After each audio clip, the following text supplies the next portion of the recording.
Assalamu alaikum, people listening and watching. You're tuning into the Let's Walk podcast. I'm your host, Ataur Rahman, and today's guest is Irtiza Qureshi. He's the founder of NGO Marham and has been featured in Hindustan Times, The Quint, and many other notable newspapers and magazines. And Irtiza, thank you for being here. Assalamu alaikum. Thank you, Ata. Wa alaikum assalam, and thank you for inviting me. Uh, Yesterday, as I was researching, this song keeps ringing into my mind. Shivaji Nagar Hamara, Kuch Kariye, Kuch Kariye. Tell us, where did this all begin? It all began about 2 years ago in Delhi. So we are an organization based in Delhi, और यहाँ पे देखो, there's this thing which is very common throughout the country, and it is ke wherever we have Muslim dominated population, that place is comparatively a little unhygienic compared to the rest of the state or the city. तो दिल्ली ले लो, दिल्ली में आप जामा मस्जिद आ जाओ, एकदम से गंदगी शुरू हो जाएगी. आप सीलमपुर चले जाओ, गंदा. ओखला चले जाओ, कंपैरेटिवली गंदा. आप निजामुद्दीन चले जाओ, बाकी दिल्ली से कंपैरेटिवली गंदा एरिया. तो ये सब, इन सब जगह कॉमन चीज ये है कि वहाँ पे मुस्लिम पॉपुलेशन ज्यादा है. इसी तरह आप किसी दूसरे शहर चले जाओ, रामपुर चले जाओ, या आप बैंगलोर की बात ले लो. बैंगलोर में व्हेन आई एंटर्ड, पूरा बैंगलोर साफ सुथरा लगा मुझे. And the moment we entered Shivaji Nagar, which is a Muslim dominated constituency, वहां पे एकदम से गंदगी शुरू हो गई. तो हम सब इस चीज से वाकिफ हैं, शायद ओपनली इस बात को कहेंगे नहीं, लेकिन हाँ, जहाँ पर भी हम लोगों की पॉपुलेशन होती है, वो जगह कंपैरेटिवली थोड़ी गंदी होती है. और पता नहीं क्यों, मतलब क्यों, इसका जवाब आज तक किसी को नहीं मिला. तो बहरहाल हम लोगों का क्या है कि हम लोग ऐसा नहीं है कि मुसलमानों में अच्छी सोच वाले लोग नहीं है, भरे पड़े हैं. मतलब बहुत ही सारे अच्छे पढ़े लिखे लोग सब. और हम सब शादी ब्याहों में मिलते हैं, किसी और गैदरिंग में मिलते हैं, और ग्रुप्स बनाते हैं बड़े अच्छे अच्छे, और उसमें बड़ी अच्छी अच्छी बातें करते हैं. क्रिटिसिज्म करते हैं, एमएलए बेकार है, यहाँ का एमपी बेकार है, फला फला आदमी बेकार है, ये कौम ही बेकार है, इसका कुछ नहीं हो सकता, जाहिल हैं, ये हैं, वो हैं, बर्बाद हो गए, इनको समझ नहीं आती. और ये सारा क्रिटिसिज्म कर कर आके हम लोग वापस घर चले जाते हैं. और ये पता नहीं कितने सालों से, ये मैं बचपन से देखता आ रहा हूँ कि हाँ, यही सब चलता आ रहा है. प्रॉब्लम ये है कि हम लोग इस चीज को नहीं समझते कि हमारी खुद की भी एक जिम्मेदारी है ना. और हम खुद भी कुछ कर सकते हैं. हम अपने आप को बहुत ज्यादा अंडर एस्टिमेट करते हैं, देखा जाए तो. हमें लगता है कि यार बड़े बड़े काम तो कुछ स्पेशल लोग होते हैं जो कर लेते हैं. सर सैयद अहमद खान तो कुछ स्पेशल होंगे, शायद बहुत बड़े खानदान के होंगे, शायद बहुत बड़ी बहुत जायदाद वायदाद होगी, जो उनमें इतनी हिम्मत थी कि उन्होंने कुछ कर लिया. या हकीम अब्दुल हमीद साहब भी कुछ स्पेशल होंगे, अल्लाह ताला ने कुछ ज्यादा उनको, कुछ ज्यादा कुछ यहाँ पे दिया होगा, जो वो इतना कुछ कर गए, ये सब खरीद गए.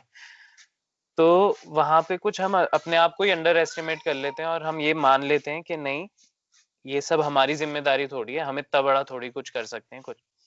तो वहां हमसे गलती हो जाती है. अगर आप किसी भी सेलिब्रिटी से मिलें, इत्तेफाक हो आपका किसी पॉलिटिशियन की लाइफ में घुसने का आपको मौका मिले, या किसी बड़ी सेलिब्रिटी से पर्सनल रिलेशन हो जाए, उससे मिलना जुलना हो जाए, पर्सनली घर पे आना जाना हो जाए, तो आप रियलाइज करेंगे कि कोई भी इंसान जिसने कुछ बहुत बड़ा अचीव करा हो, वो बिल्कुल आपके ही जैसा होता है, बिल्कुल आम इंसान होता है. बस उसने कुछ इनिशिएटिव्स ले लिए होते हैं, और उस पे वो अटल रहता है, फर्म रहता है, और वो उसको इतना बड़ा लेवल पे ले गया होता है कि उतने ही टाइम में, उन्हीं 24 घंटों में वो बहुत कुछ अचीव कर जाता है. तो जितने भी लोगों के दिल में है कि नहीं यार, चेंज आना चाहिए, ये सब गलत हो रहा है, एजुकेशन में सबसे पीछे हैं, सच्चार कमेटी रिपोर्ट में देखो सबसे घटिया कौम है हमारी एजुकेशन वाइज, और ये सब, आप लोग अपने आप को कम ना समझे. ठीक है, इंसान तो वो है जिसने अपने दिमाग से, वो देखिए, जहाज बना दिया. मैं तो अभी भी जहाज में बैठ के हैरान हो जाता हूँ, यार ये कैसी इन्वेंशन है, इतने सारे 250-300 लोग लेके हवा में कहाँ पे पहुंचा दिया, सब कर दिया. वो वो भी तो कोई आम इंसान ही होगा जिसने उसमें जो जितने भी इम्प्रोवाइजेशन लाने शुरू करे होंगे. तो अपने दिमाग को कम ना समझे. है ना। आपका जो दिमाग है, आपका जो अल्लाह ताला ने आपको जहन दिया है, इंसान को, अशरफुल मखलूकात को, वो सिर्फ 9 घंटे की नौकरी करने के लिए ही नहीं दिया। उससे बहुत कुछ हो सकता है। आप देखिए कितना कुछ हुआ है ना, बिजली देख लीजिए क्या चीज बना दी यार। मतलब एक करंट आ रहा है कहीं से और वो लाइट जल जा रही है, उसी से वो पंखा घूम जा रहा है, ये सब हो रहा है। तो अपना दिमाग बजाय सिर्फ क्रिटिसिज्म में यूज करने के, आप छोटे छोटे इनिशिएटिव्स लीजिए।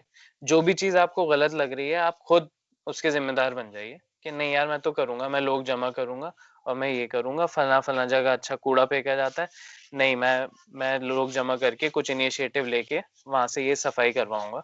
अच्छा यहाँ पे पूरा ये इन लोगों का मोहल्ला है, फला फला जात वाला, बड़े जाहिल लोग हैं यार, वहां से गुजरो तो गालियां बकते हैं।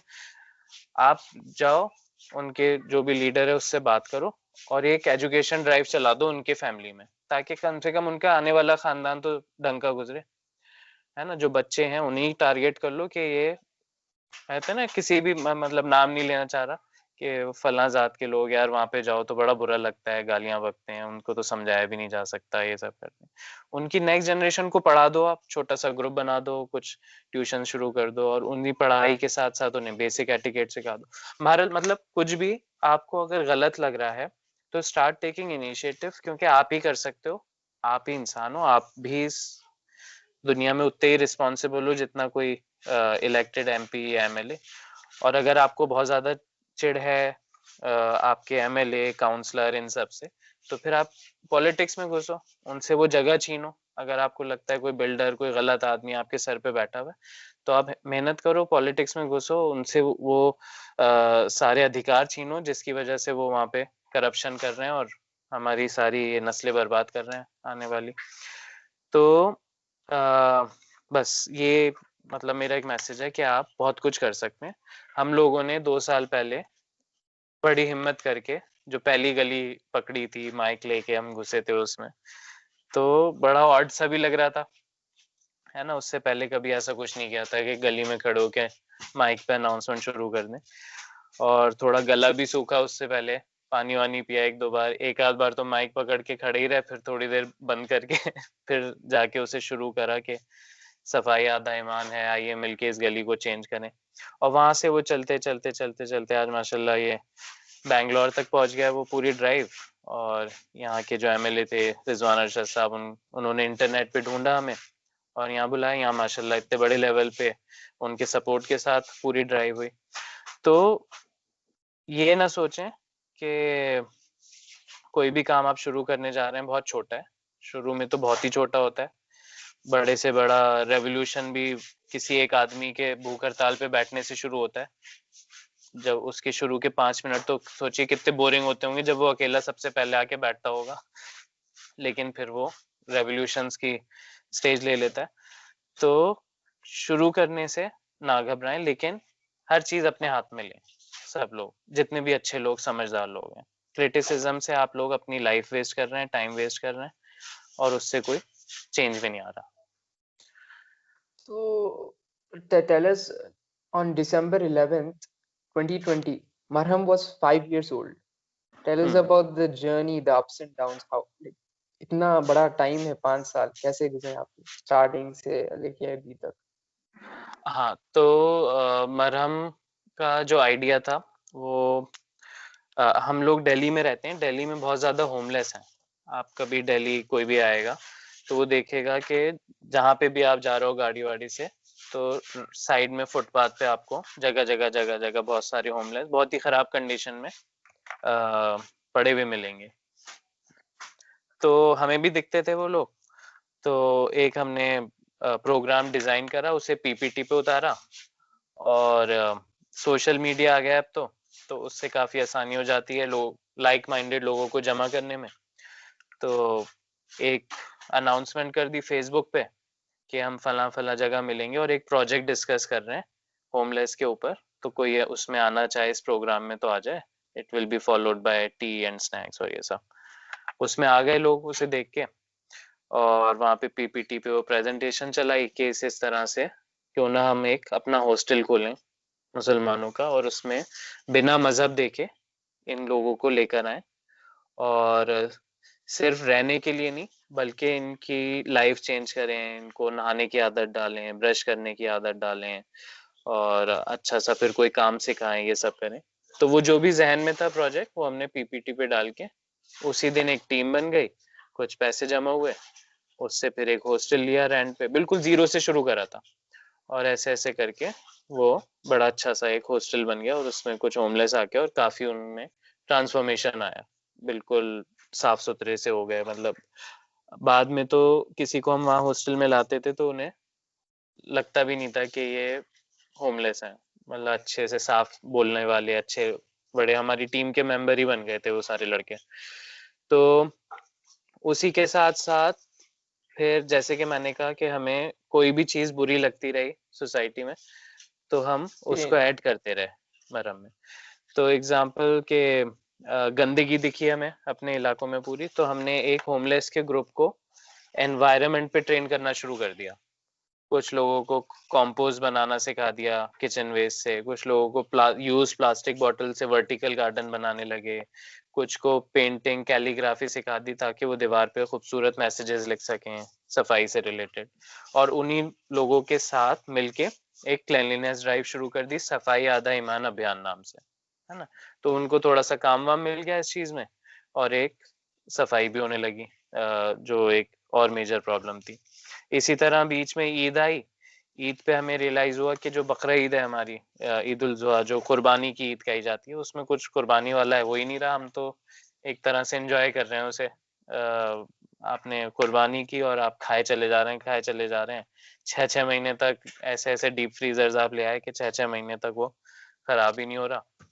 तो और कोई सेंस नहीं बन रहा, आप कुर्बानी का गोश्त ले रहे हो, उसे वहां भेज रहे हो एक और अमीर आदमी क्या, वो अमीर आदमी अपना आपके यहाँ भेज रहा है, आप फिर उसे उधर भेज रहे हो, ऐसे करे जा रहे हो। तो एक अजीब सा फुड गेम सा रोटेशन। खेल रहे हो।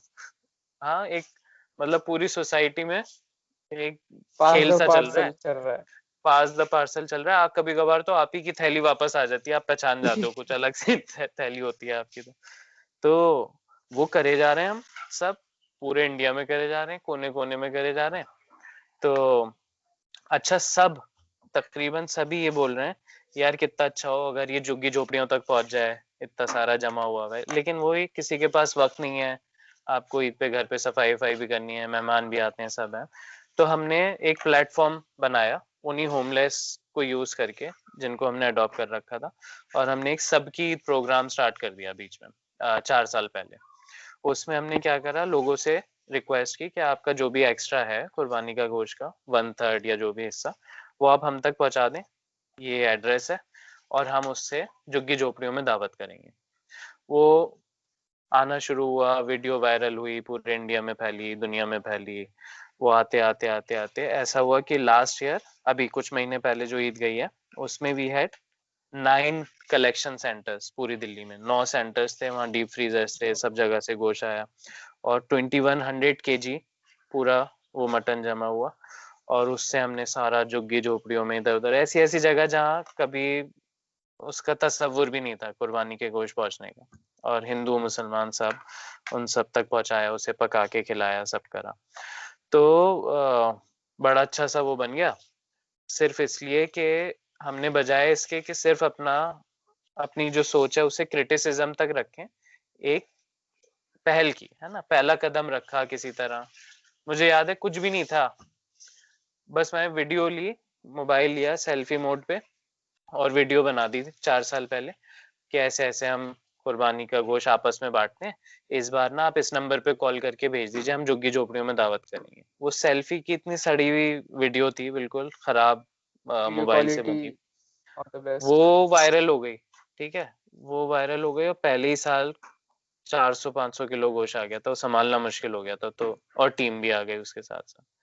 वो ऐसे बढ़ बढ़ के अब ऐसा हो गया है कि अब हमें कुछ करना ही नहीं पड़ता। जब ईद आती है, कोई 70 80 वॉलंटियर्स हैं जो हर साल आ जाते हैं फौरन, और एक सिस्टम बन गया है पूरा। वो बड़े मजे से दोबारा सेटअप हो जाता है, जल्दी जल्दी जल्दी जल्दी जल्दी। और एक तरह से वो मरहम नहीं, मुस्लिम कम्युनिटी अपनी ईद ऐसे सेलिब्रेट करने लग गई है, और भी बहुत सारी जगह शुरू हो गया है वो, डीप फ्रीजर लोग लाने लगे हैं। तो वो एक सिस्टम जो हम कह रहे थे ना कि 6 महीने तक क्या यार गोश्त रखना, क्या क्या अजीब सी बात है, लोग भूखे सो रहे हैं, आप 6 महीने तक डीप फ्रीजर में गोश्त रख रहे हो। तो वो चेंज आ गया है। तो यही जर्नी है, होमलेस का रिहेबिलिटेशन, उसके बाद ये सफाई आधा ईमान अभियान, उसके बाद ये बकरीद का सबकी ईद, इस तरह से कुछ कुछ कुछ कुछ इनिशिएटिव्स मरहम की टीम लेती रही है। How can people like contribute to your organization? जो भी हमारा इवेंट होता है उसकी एक वीडियो बना देते हैं हम, उसके एंड में अकाउंट डिटेल्स वगैरह दे देते हैं, तो वो अल्हम्दुलिल्लाह फैल पाल जाती है और जितना ज़रूरत होती है उतना आ जाता है लोगों से। तो Yes. किसी को फॉलो करना हो तो फेसबुक पे @NGO मरहम आप लिखेंगे तो हमारा वो पेज आ जाएगा मरहम का, उसमें सारी अपडेट्स आती रहती हैं। और मेन तो हाँ फेसबुक पेज ही है, बाकी यूट्यूब चैनल है एक, उसमें हमारी सारी वीडियोस हैं, वो मेरे नाम से है, इर्तिजा कुरैशी, अगर आप सर्च करेंगे तो उसमें सारी ईद की और इन सब की वीडियोस आ जाएंगी। तो सारा ये क्राउड फंडिंग पे ही बेस्ड है हमारा अभी तक का काम। तो एक वीडियो देख रहा था मैं, आपने उसमें कहा कि आप ड्रग एडिक्ट्स को नहीं लेते, तो उसका कोई प्राइमरी रीजन? प्राइमरी रीजन यही है कि छोटी ऑर्गेनाइजेशन है, हम इतने बड़े स्तर पे नहीं है, कुछ गवर्नमेंट फंडिंग नहीं है फिलहाल, और वो थोड़ा सा एक बड़ी जिम्मेदारी बन जाती है। मान लो हमारे हॉस्टल में 14 लड़के हैं और एक ड्रग एडिक्ट हम ले आए और उसको थोड़ा सा रोक दिया ड्रग्स लेने से, तो वो किसी भी तरह का कुछ कर सकता है, वो किसी को मार मूर सकता है, आग वाग लगा सकता है, अपने आप को मार सकता है, कुछ भी कर सकता है। तो वो सब फिलहाल विड्रॉल झेल, सिंड्रोम के? हाँ तो उसके लिए हम लोग प्रिपेयर्ड नहीं है फिलहाल। अच्छा, होमलेस इतने सारे हैं कि हमने सोचा कि चलो अगर हम वो नहीं कर सकते तो कम से कम कोई नया होमलेस जो सड़क पर इस वक्त अभी अभी ये होते कैसे होमलेस, ये आते हैं छोटे छोटे शहरों से लड़के, मेट्रोपॉलिटन सिटीज में जॉब ढूंढने, और ये ज्यादातर किसान परिवारों के होते हैं। बहुत सारे सपने लेकर आते हैं मेट्रोपॉलिटन में, लेकिन यहाँ आके इन्हें वो सब नहीं मिलता जो इन्होंने एक्सपेक्ट करा होता। इनको जो एक्सपेक्ट करके आए होते हैं वो नहीं मिलता, और कुछ एलिमेंट्स घूम रहे होते हैं मेट्रोपॉलिटन सिटीज में जो ऐसे लोगों को टारगेट करते हैं। मिसाल के तौर पे हमारे पास जितने भी अडॉप्टेड बच्चे आए उन सब ने बताया कि कोई आदमी था, उसने बोला, क्योंकि बैंक अकाउंट्स इनके होते नहीं शहर में, तो उसने बोला कि तुम यहाँ पे काम करते रहो और अपने पैसे मेरे पास जमा कराते रहो, मैं उसके भी जमा कर सेफ रहेंगे। पता चला कि वो बहुत महीनों तक पैसे जमा कराते रहे उसके पास और वो एकदम से लेके सबके पैसे गायब हो गए। तो ऐसी स्टोरीज बहुत सारी हैं सब लोगों के साथ। जैसे ही इस तरह के उनके साथ हादसे होने शुरू हो जाते हैं मेट्रोपॉलिटन में, वो ड्रग्स लेना शुरू कर जाते हैं, क्योंकि वो भी घूम रहे होते हैं लोग जो इन्हें टारगेट बनाते हैं ताकि उनके कस्टमर्स बढ़े ड्रग्स के। बस वहां से पूरी लाइफ उनकी खराब होनी शुरू हो जाती है। तो हमने सोचा चलो ड्रग एडिक्ट के लिए लायक हम लोग नहीं है उसे चेंज करने के, तो कम से कम ऐसे कुछ लोगों को हम बचा लें जो आगे जाके पोटेंशियल ड्रग एडिक्ट्स हो सकते हैं। तो ये हमने अपना एक लिमिटेशन रख दी उनके सिलेक्शन। आपके पास ये पॉलिसी है डोंट आस्क डोंट टेल, तो इसके बारे में थोड़ा बताइए। हाँ, ज्यादा हम उनके पर्सनल लाइफ में नहीं घुसते। जैसे किसी को लाया, अब उसका इंटरव्यू लें, उसकी पूरी हिस्ट्री पूछें, इस साल कहाँ थे, ये कहाँ थे, क्यों आए, होमलेस क्यों है, बजाय इसके कि उसे नर्वस करना, उसे अनकंफर्टेबल करना। हमारा मेन ऑब्जेक्टिव रहता है कि चलो अब ये आ गया यहाँ पे, यहाँ से इसकी लाइफ अच्छी हो जाए। आगे जाके अगर वो कंफर्टेबल हो जाए हमारे साथ, फ्रैंक हो जाए और खुद बताना चाहे तो ठीक है, वरना हम कुछ भी नहीं पूछते उसकी पास्ट हिस्ट्री या कुछ भी। बस बेसिक बल्कि हम तो डॉक्यूमेंटेशन। नाम भी नहीं पूछते बंदे को लाने से पहले तक। कईयों का नाम भी नहीं पता होता हमें, आके पता चलता है कि वो अब्दुल कादिर है कि संतोष ठाकुर है। लाइक बेसिक डॉक्यूमेंटेशन पे आप लोग ऑपरेट करते हैं, राइट? लाइक मतलब आधार एंड... आधार, हाँ, आधार। आधार असल में किसी के पास होता है, किसी के पास नहीं। तो यहीं पे एक आधार का मेन ऑफिस है, वहां पर जाके वो जैसी फिंगरप्रिंट रखता है तो उसका आधार निकल आता है, अगर होता है, नहीं होता तो नहीं होता, तो बना वो निकल। सकते हैं आप लोग? Okay. So like how do you choose your क्या बोलना चाहिए, अडॉप्टीज बोलना चाहिए, या फिर जिसको आप लोग अडॉप्ट करते हैं, आप वो बंदों को कैसे चूज करते हम लोग जाते हैं रैन बसेरों में। रैन बसेरे हैं यहाँ दिल्ली में, नाइट शेल्टर्स। तो उनमें जाके ऐसी कुछ खाना ले गए, कपड़े ले गए कुछ, उसी बहाने वहाँ बैठ जाते हैं, बाट बूट के बातें बातें करने लगते हैं। बातें कर करके थोड़ा सा देखते हैं कि कौन ऐसा है जो यहाँ पे खुश नहीं लग रहा, क्योंकि कई लोग खुश हैं खुले में, बस वो उसी लाइफ में खुश हैं, उनको आप जबरदस्ती क्या लाना किसी को। तो कोई बेचारा घबराया हुआ सा, परेशान सा वहां पे दिखता है, तो उससे बात करना शुरू करते हैं। फिर उसे सड़क पे ही एक दो बार उसे बता के कि ऐसे ऐसे हमारा हॉस्टल है, उसे कहीं बुलाते हैं कि तुम हमें वहां मिलना। वहां बुला के कहते हैं अच्छा कल वहां मिलना, थोड़ा एक दो वो देखते हैं कि देख लें कि ये हैं, विलिंग भी रिलायबल है है कि नहीं है? आने के लिए कि नहीं। हाँ, वरना किसी को जबरदस्ती कुछ पैसे वैसे लेके भाग जाए, कुछ कर जाए। ये दो चार स्टेप्स फॉलो करके और वहीं से सिलेक्शन कर लेते हैं, फिर हम फिर वहां से लेकर आ जाते हैं। अब जैसे एक लड़का था, उसने बताया अपना नाम सुरेश। तो कहने लगा मेरा नाम सुरेश है, ऐसे ऐसे। हमें सही लगा, हम उसे हॉस्टल ले आए। हॉस्टल ले आए, 3-4 दिन हो गए वहां पे, खाना वाना खा रहे हैं हम उसके साथ। कहने लगा भाई वो इर्तिजा भाई, एक बात मुझे बतानी थी। मैंने कहा "हाँ, बताओ"। कह रहे वो मेरा नाम ना सुरेश नहीं है। मैं कहा अच्छा ठीक है, क्या नाम है? कह रहे मेरा नाम ना अब्दुल कादिर है। मैंने कहा अच्छा तो सुरेश क्यों बोला? कह रहे वो मैं 6 साल से हूँ यहाँ दिल्ली में, तो हिंदू नाम कोई बताओ तो ढाबे वाबे पे ना जॉब आराम से मिल जाती है। तो वो प्रेफर नहीं करते मुसलमान, क्योंकि मुसलमान नॉन वेजिटेरियन होता है, तो इस तरह से कुछ। तो आप उस दिन पूछते पाछते आए, मैंने एकदम से वही नाम बोल दिया जो मैं सबको बोलता था, सुरेश। मैंने कहा अच्छा ठीक है, कोई बात नहीं। कहने लगा, मैंने कहा और तुम कहाँ के हो, क्या है? कहने लगा मैं मेरठ का हूँ और मैं हाफिजुल कुरान हूँ। मैं कहा अच्छा। और माशाल्लाह। बिल्कुल गंदा सुंदर था वो लड़का। मैं क्या ऐसे ही बोल रहा होगा, मैंने वो हमारा मेंबर है जवाद, मैंने कहा लेकर आना कुरान, लेकर आना। और थोड़ा सा हमने उससे पूछना शुरू करा, अच्छा 12वां पारा पढ़ो, 14वां, वो धड़ाधड़ धड़ाधड़ पढ़े जाए वो। तो वो 21वें पारे तक उसे सब याद था, उसके बाद का वो भूल चुका था। फिर उसे हमने वहाँ मदरसे में एडमिशन कराया, उसका हिफ्स पूरा हुआ यहाँ पे। और आज वो माशाल्लाह। देवबंद में किसी मस्जिद में, मेन देवबंद में नहीं, लेकिन देवबंद में ही किसी मस्जिद में, वहां पे वो इमाम है आज तो ऐसी ऐसी स्टोरीज माशाल्लाह। हैं।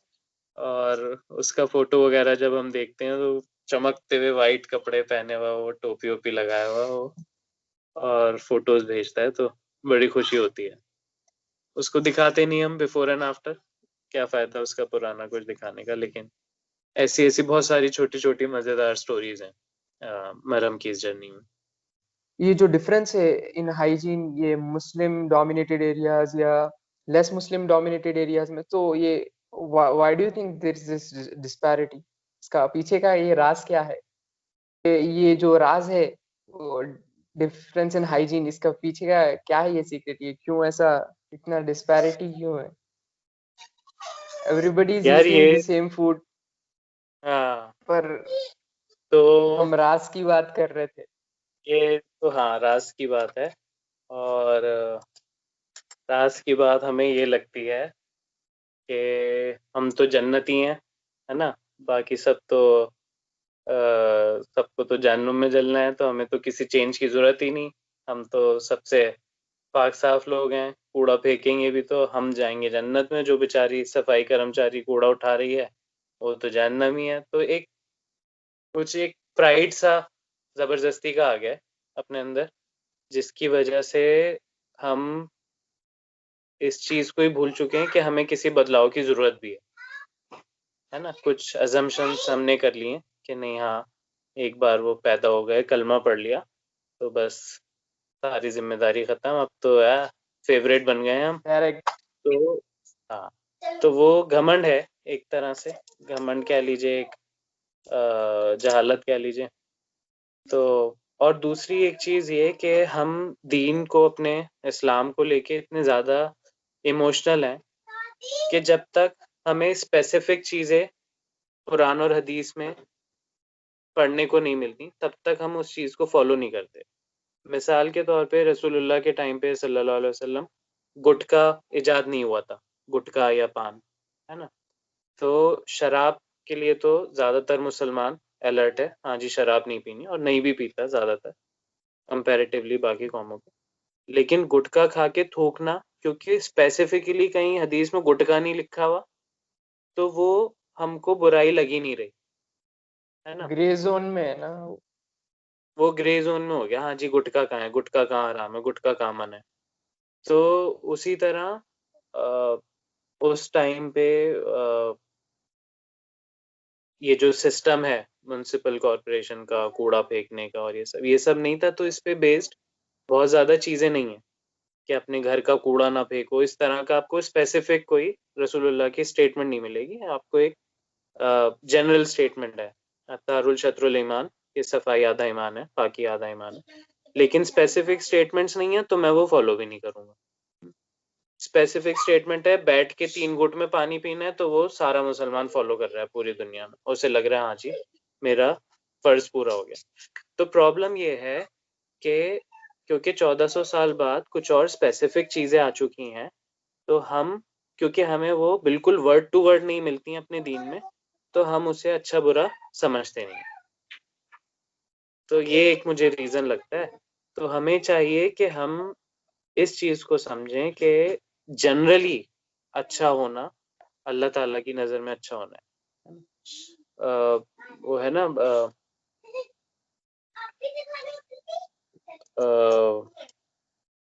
मतलब बहुत सारी ऐसी चीजें हैं कि जो आपका जहन आपको बताता है कि हाँ ये गलत है, लेकिन वो आपको स्पेसिफिकली लिखा हुआ नहीं मिलेगा, लेकिन वो हम लोग रियलाइज नहीं करते। So in one of your interviews, as I was researching, you said कि आपके पास एक बंदा था, he was there in your camp and then he left, like he was taking drugs or something, and then he left. So you said it was his choice and then you left, and you didn't like say इतना मेहनत किया ये है ना, हम्म why did he, like we tried to make him civilized or something like that, why did he run away, or you didn't get angry, why like that? हम्म अ, उससे घुटन सी हुई जब वो आया। अरविंद, अरविंद नाम था उसका, मुझे जो याद आ रहा है। तो उसे वो ड्रग्स में तो पड़ ही चुका था। उसको जब वो रूटीन मिला ना एक, कि नहीं इतने बजे उठना है, ये करना है, खाना खाना है इतने बजे, उसमें उसे एकदम से घुटन सी लगने लगी। उसे लगने लगा कुछ कि उसकी आज़ादी छीनी जा रही है। तो वो उस स्टेज से बाहर जा चुका था जिसमें उसको आप ट्रांसफॉर्म कर सकते हो। तो वो चला गया। हम लोग ज़्यादा मतलब सरदर्दी नहीं लेते। हमें लगता है कि अगर एक बंदे की वजह से बाकी 15 को नुकसान हो सकता है, तो बेटर ये है कि let go that single person और बाकी 15 पे हम लोग ध्यान दें। तो Hmm. इंशाल्लाह अगर बड़ी ऑर्गेनाइजेशन और बड़े लेवल पे गई तो फिर हम वो ड्रग एडिक्शन, क्योंकि वो एक बहुत बड़ी लड़ाई है, वो इतना बड़ा माफिया है ड्रग्स का कि हर शहर की पुलिस को भी पता होता है कहाँ मिल रहा है, खुलेआम मिलता है। आप मुझसे बोलो कौन सी ड्रग चाहिए, मैं अभी खरीद के ला के दे देता हूँ। जो चीज़ इलीगल है यहीं जामा मस्जिद के नीचे मीना बाजार में कौन कौन बेचता है सब पता है। पुलिस को भी पता है, हम जब हमको पता है पुलिस को तो पता ही है। उसके बावजूद भी बिक रही है, उससे जाने भी जा रही हैं। तो आप ये सोचो कितना बड़ा माफिया होगा इसके पीछे, जिससे हम फिलहाल इस स्टेज में नहीं है कि हम उलझ सकें। तो वो तो यही है कि कोई पॉलिटिशियन, कोई बहुत नेक आदमी किसी हाई पोस्ट पे आए, कुछ एमएलए बने, एमपी बने, कुछ बने, और फिर वो जाके इन चीज़ों से लड़े, तो उसको जड़ से ख़त्म करा जा सकता है। वरना ये बहुत ही बड़ा नेक्सस है और बहुत ही खतरनाक। कई लोगों ने इससे उलझने की कोशिश की, जाने भी गई, कई सोशल एक्टिविस्ट की जाने गई। तो देखो इंशाल्लाह कुछ आगे बढ़ा मरहम, तो उस इंशाल्लाह। लेवल पे भी जाएंगे कि उन लोगों से लड़ें जो भी हैं। तो आपके और एक इंटरव्यू में आपने कहा कि आप लोग है ना ये फुटपाथ्स पे एक रात बिताने वाले थे, सो यू सेड कि ये तो 5 स्टार फुटपाथ, तो उसके पीछे क्या like different types of footpaths? हाँ, तो एक इवेंट हमने करा था, 10 अक्टूबर होता है वर्ल्ड होमलेस डे। तो इंडिया में तो फिलहाल उसका कुछ था भी नहीं। हम लोगों ने एक इवेंट ऑर्गेनाइज करा, फील द फुटपाथ, जिसमें भी invited people, normal people, to come and spend one night on the footpath और थोड़ा सा फील करें कि how it is to be a homeless. और उसमें काफी लोग आए, तो हमें एक फुटपाथ चुनना था कि अच्छा यहाँ पर हम ये इवेंट करेंगे। तो मुझे याद है जो हमारी डिस्कशन हो रहा था, तो मैंने उसमें बोला कि नहीं, वो फला फला जगह जो है वहाँ बहुत सारे होमलेस सबसे ज्यादा वहीं पड़े हुए होते हैं, और हनुमान मंदिर के पीछे, और वही चुनेंगे। तो फिर मेरी टीम ने हम्म। समझाया कि देखो, तुम एक इवेंट ऑर्गेनाइज कर रहे हो, एक एनजीओ के नाम पे कर रहे हो, वो इतनी गंदी जगह है, वहाँ पे कोई आया, किसी के मच्छर वच्छर ने काट लिया, किसी को डेंगू हो गया, मलेरिया हो गया, डेंगू हो गया, तो तुम्हारे लेने के देने पड़ जाएंगे। और बहुत लाइकली है कि लोग वहाँ बीमार पड़ेंगे, किसी को वॉमिट हो जाएगी, कुछ हो जाएगा, टॉयलेट वॉयलेट भी नहीं है आसपास, ये भी नहीं है। तो इतना ज़्यादा रियलिस्टिक भी मत बनाओ। एक नॉर्मल फुटपाथ पे, जहाँ से थोड़ा सा टॉयलेट भी करीब हो, थोड़ा मच्छर कम हो, वहाँ पे रख लो ये इवेंट। उसमें भी काफ़ी कुछ इंसान सीख जाएगा कि how it is to be a homeless. तुमने कहा ठीक है। उस पे मैंने शायद किसी इंटरव्यू में बोला होगा, ये तो 5 स्टार फुटपाथ है, क्योंकि वो थोड़ा साफ सुथरा भी था और ये भी था। लेकिन उसमें भी लोग काफ़ी इमोशनल हो गए पूरी रात में, और वो वहाँ से वो फीलिंग महसूस करके गए कि सर के ऊपर छत ना होना कैसा होता है।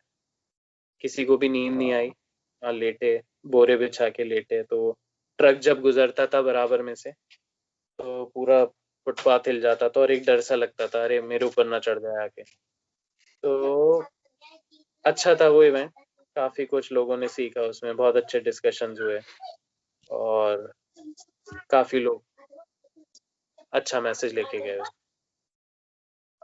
सो आप दूसरे स्टेट्स में आना चाहेंगे, मतलब like do you plan on expanding Hyderabad? बिल्कुल बिल्कुल, if we get support from the local people, we would like to extend our ideas. और हमारा ये है कि जैसे सबकी ईद है, उसकी जो वीडियो हम बनाते हैं, उसके एंड में वी गिव अ मैसेज कि you can call us, learn from us कि how we executed the entire event, and replicate it in your city without giving us credit. है ना? तो वो इम्पोर्टेंट नहीं है कि मरहम का नाम बढ़े या कुछ हो। इम्पोर्टेंट ये है कि सारा मुसलमान जब ईद आए, तो आसपास का हर गरीब खुश हो जाए कि नहीं, अब वो मुस्लिम कम्युनिटी आएगी और मुझे बहुत अच्छा सा खाना खिलाएगी, क्योंकि ईद आने वाली है। इस लेवल पे वो फैल जाए कि क्या क्या करना है यार, हम लोग तो रोज चिकन विकन नारी वारी सब रोज ही खाते हैं, कोई एक्साइटमेंट ही नहीं होता ईद का। है ना? होटल जितने हो गए हैं खाते हैं। वो पूरी ईद ही डेडिकेट होनी चाहिए कि आप पूरा सारा कुर्बानी करके और आप सबको देकर आओ। खुद खाओ, मतलब मुझे तो कुर्बानी का गोश्त खाया ही नहीं जाता, पता नहीं क्यों ऐसा लगता है वो मेरे लिए है ही नहीं। और काफी लोगों को लगता है, वो खाते हैं तो उन्हें हल्का सा लगता है, अरे यार खाया नहीं जा रहा, वैसे तो खा लिया जाता है mutton.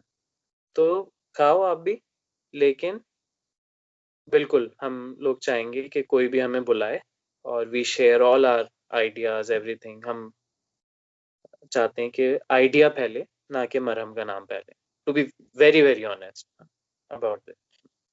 So moving on to life questions, this is where I take questions to bring life in perspective. So what is that one thing that COVID-19 has taught you?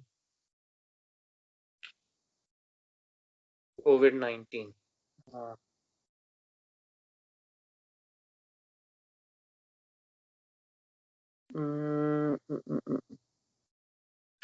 कोविड-19 ने, मुझे लगता है कि हमको, हम लोग सो रहे थे सब, और हमको जगा दिया। उसने एकदम जगा दिया, और उसने बता दिया कि अल्टीमेट डेस्टिनेशन असल में हमारी वो डेथ है। एकदम से सबको रियलाइज हो गया, सबने मौत को बहुत करीब से महसूस करा, सबने मौत को बहुत करीब महसूस करा।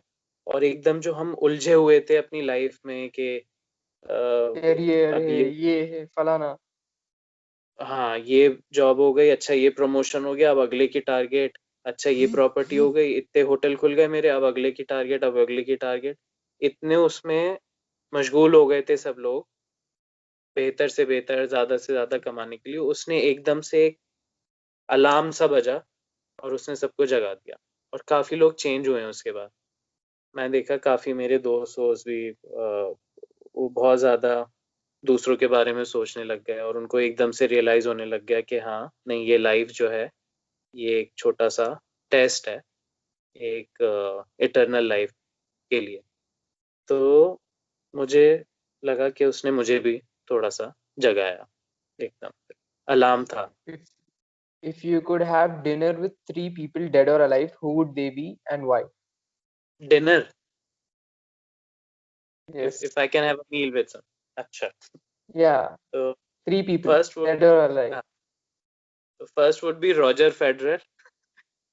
रॉजर फेडरर Eh, का मैं फैन हूँ बड़ा। तो हाँ, so he will be like the first one. दूसरा सोचने दो, डेड और अलाइव।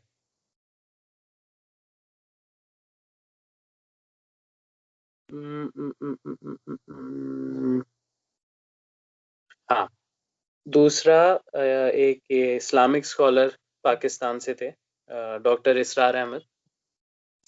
तो yes. उनसे, उनके साथ I would like to have dinner और थोड़ा सा चैट चैट, उनसे मिलना चाहेंगे।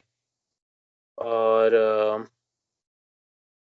तीसरा, देखो अगर इतना मतलब अगर बकायदा ये ऐसी कोई ख्वाहिश पूरी हो रही होगी, तो ऑब्वियसली हम लोग 1400 साल पहले जाके और रसूलुल्लाह और सारे Rasul sir. साहबाओं के साथ डिनर करना चाहेंगे। तो Yes. Those are the three people. Yes. Ji, If you could go back in time, what would you have done differently?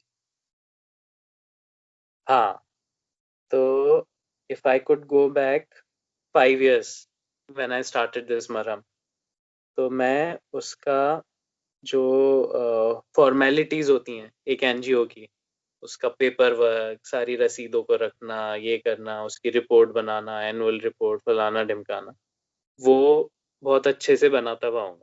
असल में आई नेवर रियलाइज्ड कि I am running an NGO.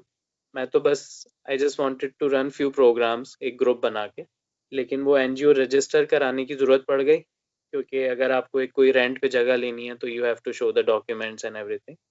तो हुआ क्या, we were so focused on our work कि हम काम करते चले गए, एंड वी नेवर रियलाइज्ड कि साल के एंड में एक रिपोर्ट देनी होती है गवर्नमेंट को, और एक 5 year एनुअल रिपोर्ट जाती है, ये जाती है, हर चीज की रसीदें देनी होती हैं, ये करना होता है, वाउचर्स देने होते हैं, वो करना होता है। वो कुछ भी नहीं बना। तो वो कुछ भी ना बनने की वजह से 5 साल का इतना बड़ा लोड सर पर आ गया कि अब वो 5 साल पहले सोचो कि वो जो तुम होमलेस के लिए सुबह ही सुबह नाश्ता लेकर आए थे पैसों का, उसकी रसीद बनाओ, का वाउचर बनाओ। तो वो इतना बड़ा बोझ हो गया है कि वो मैं कई बार सोचता हूँ बकायदा, यार 5 साल पहले मुझे ले जाओ और मैं उसे अच्छे से बनाता हुआ लेकर आऊंगा। तो वो फोबिया हो गया है डॉक्यूमेंटेशन का। वो सब बर्बाद है, मतलब कुछ भी नहीं है, कोई रसीद वसीद ये सब, मतलब कुछ है जो ऑनलाइन ऑनलाइन हुआ है।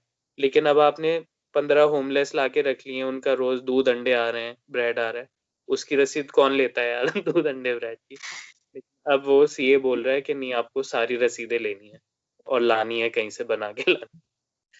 तो ये, और मैं किसी को भी बोलूंगा, अगर कोई भी जो सुन रहा है, if you start any organization, any NGO, और you are so focused on your work, तो इस चीज को ना भूलें कि राइट फ्रॉम डे वन हर चीज का बहुत अच्छे से पेपर वर्क करके चलें।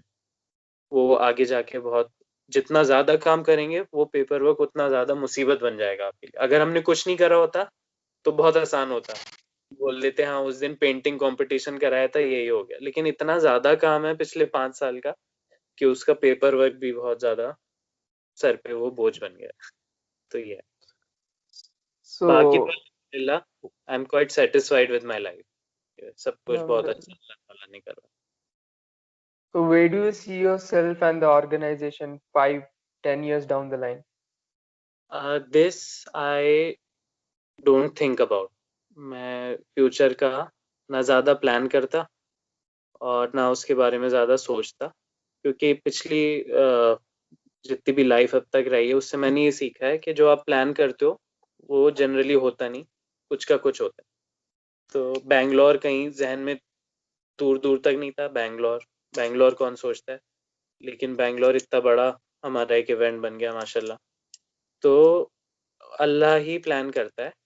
आप बस जो आपके पास अभी है फिलहाल, आप उसको अच्छे से करते रहो, वो खुद ब खुद फिर गाड़ी आगे बढ़ती है। तो आगे का आई डोंट थिंक अबाउट, कुछ भी हो सकता है, कहीं पे भी लाइफ टर्न ले सकती है। So what went through your mind when you're leaving your job and like going into your organization full time? Decision कैसे लिया? हाँ वो देखो, आई लेफ्ट माई जॉब, अच्छी बात है, चलो लोग तारीफ करते हैं उसकी, अरे जॉब छोड़ दी और ये सब कर दिया, लेकिन that was that one decision which I'm not really proud of, है ना। मतलब I know people who work and at the same time who do a lot for the society। वो जॉब भी करते हैं, वो फिर थक हार के रात को आके कुछ कुछ प्रोग्राम्स में पार्टिसिपेट करते हैं और कुछ कुछ इनिशिएटिव्स लेते हैं। तो जॉब छोड़ना, I think that was a decision that I took for my own comfort. एक तरह से मतलब मैंने एक आसान रास्ता चुना कि एक 9 घंटे का पूरी जिम्मेदारी हटा के इसमें लग जाऊंगा तो ज़्यादा अच्छे से काम हो जाएगा। तो that was not a very not a decision that should Wise be decision. Appreciated. हाँ, वो ज़्यादा अप्रिशिएट भी नहीं होना चाहिए। आप जॉब के साथ साथ कोई बड़ा काम करो तो उसमें बहुत बड़ी बात है जो कि लोग करते हैं। मैंने एक तरह से आसान सा रास्ता चुन लिया जिससे मुझे आसानी हो गई। तो it was a bad decision. उससे थोड़ी परेशानियां भी आई फैमिली में, थोड़े से खराब मोमेंट्स भी आए। तो one should not leave the job and do all these things. किसी तरह हिम्मत करके दोनों चीजें साथ साथ करनी चाहिए। Very few people will tell that though. हाँ मतलब I am not proud of it, तो आई जस्ट से हाँ, ओपनली। yeah. तो लोग कहते हैं अरे So जॉब छोड़ दी इस काम के लिए, अरे हाँ एकदम कुछ करने वाले ऐसा बोल के। हाँ। तो that was a bad decision. अब तो कोई मुझे लेगा भी नहीं, इतने साल हो गए ना, गैप हो गया जॉब में। तो अब तो इसी तरफ, एक ही तरफ आगे बढ़ते रहना। So what is that one message you would like to give the youth? To the youth, हाँ वो ये है कि बहुत ही आम इंसान जो होता है, बहुत ही आम, जो आप हो, जो भी हो आप, है ना। आप भले ही अपने ग्रुप में सबसे ज्यादा पॉपुलर ना हो, आप भले ही वो वाला स्टूडेंट हो जिसका सब मजाक उड़ाते हैं ग्रुप में, आप शायद हाइट में थोड़े छोटे हो, शायद रंग में थोड़े सांवले हो, बिल्कुल भी अपने आप को अंडर एस्टिमेट ना करो। अगर आप में सिर्फ हौसला है कि हाँ मैं कुछ करना चाहता हूँ बड़ा, मैं कुछ चेंज लाना चाहता हूँ, तो बहुत ही आम इंसान भी, अगर वो कछुए वाली कहानी है ना, अगर कंसिस्टेंटली वो चलता रहे चलता रहे चलता रहे तो वो सबको पीछे छोड़ देता है।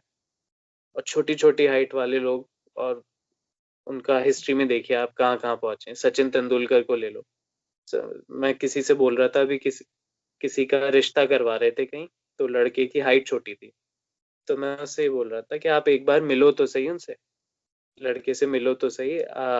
आप ये बताओ, सचिन तेंदुलकर है, मान लो अगर उसकी शादी नहीं होती और वो अपना रिश्ता खुला छोड़ देता कि मैं चाहता हूँ रिश्ता, तो पूरे हिंदुस्तान की जितने भी औरतें हैं, लड़कियां हैं, सबके रिश्ते आ जाते उसके लिए। लेकिन अगर वो True. कुछ नहीं बताता कि मैं क्या हूँ, और वो सिर्फ अपना बायोडेटा लिख देता है जिसपे हाइट लिखी होती है 5'2", 5'3", जितनी भी है उसकी, तो सारे उसे रिजेक्ट कर देते और कितना अच्छा रिश्ता हाथ से छूट जाता। सचिन तेंदुलकर हाथ से छूट जाता। तो आप कम से कम जाके मिलो तो सही, हाइट वाइट से कुछ नहीं होता। पता नहीं छोटी छोटी हाइट में, आ, सावली शक्लों में इतनी बड़ी बड़ी पर्सनैलिटीज छुपी होती हैं। तो आप कुछ भी हो, आप अपने आप को छोटा ना समझो, आप बहुत बड़े इनिशिएटिव्स ले सकते हो। और सबसे अच्छी बात है कि इंडिया में स्कोप है, इनिशिएटिव का, है ना। सफाई आधा ईमान मूवमेंट, हाँ, ये कोई कोई बात हुई कि आप लोगों को बताओगे सफाई अच्छी चीज है? अबे भाई ये तो बहुत ऑब्वियस सी चीज है। लेकिन यहाँ स्कोप इतना है कि यही नहीं पता लोगों को कि सफाई अच्छी चीज है। आपने वो बताना शुरू करा तो आपको हिंदुस्तान टाइम्स ने पकड़ लिया, क्विंट ने पकड़ लिया, ही मतलब करा क्या हमने यही तो बताया, यहाँ कूड़ा ना फेंको। तो स्कोप बहुत अच्छा है। कोई छोटा सा भी आप काम करने जाओगे, हिंदुस्तान टाइम्स आपके पीछे पहुंच जाएगा, अरे देखो ये कर रहा है। तो अपने आप को छोटा मत समझो, और आप ही हो जिसे वो करना है। आप ये मत सोचो कि नहीं कोई और बड़ा आदमी, कोई स्पेशल भगवान ने, अल्लाह ताला ने कुछ बनाया होगा, ये तो उसके जिम्मेदारी होगी। नहीं, आप कर सकते हो उसे। तो जस्ट टेक द इनिशिएटिव। और दूसरी चीज, हाँ, एक एडवाइस ये कि ज्यादा सोचो मत किसी भी इनिशिएटिव के बारे में, उस पर ज्यादा मीटिंग्स मत करो, प्रोज एंड कॉन्स डिस्कस मत करो, ये कैसे होगा वो कैसे होगा। आप इनिशिएटिव स्टार्ट कर दो। ठीक है, मिसाल के तौर पे आपको किसी गली को पढ़ाना है जहाँ पे बहुत जाहिल बच्चे रहते हैं, बहुत जाहिल फैमिलीज रहती हैं, तो आप बिना कुछ सोचे सबसे पहले एक जगह देखो और वहाँ कुर्सियां डाल दो। और फिर कुर्सियां डालने के बाद सोचना, ठीक है अब मुझे ब्लैक बोर्ड चाहिए, ब्लैक बोर्ड डालने के बाद सोचना मैं बच्चे कैसे लाऊं। तो सब चीजें होती रहती हैं, लेकिन अगर आप बहुत ज्यादा प्लानिंग में पड़ जाओगे उसके, कि नहीं पहले से उसकी माइक्रो प्लानिंग कर लूं, ये कर लूं, तो कोई भी इनिशिएटिव नहीं ले पाओगे। क्योंकि आपके चारों तरफ ऐसे हजारों लोग होंगे जो ये कहेंगे अबे इनका कुछ नहीं हो सकता, अरे ये नहीं हो सकता, अरे सफाई ये नहीं हो सकती। ऐसे बहुत सारे लोग होंगे, वो आपको काम नहीं करने देंगे। तो आप सीधा स्टेप लो, सीधा उतर जाओ मैदान में, और वहां से आप डिसीजंस लेने शुरू कर दो, जो भी फ्लेक्सिबिलिटी वहां से लो। So, people listening and watching, this brings us to the end of the episode. I hope you enjoy and you took some value out of this. I'll post all the links of the organization and all the contact numbers. Feel free to contact. Feel free to contact him, and I hopefully will see you someday in Hyderabad for sure, and inshallah. And thank you for being here once again. Assalamu alaikum. Walaikum assalam, and thank you so much for this interview. Thank you.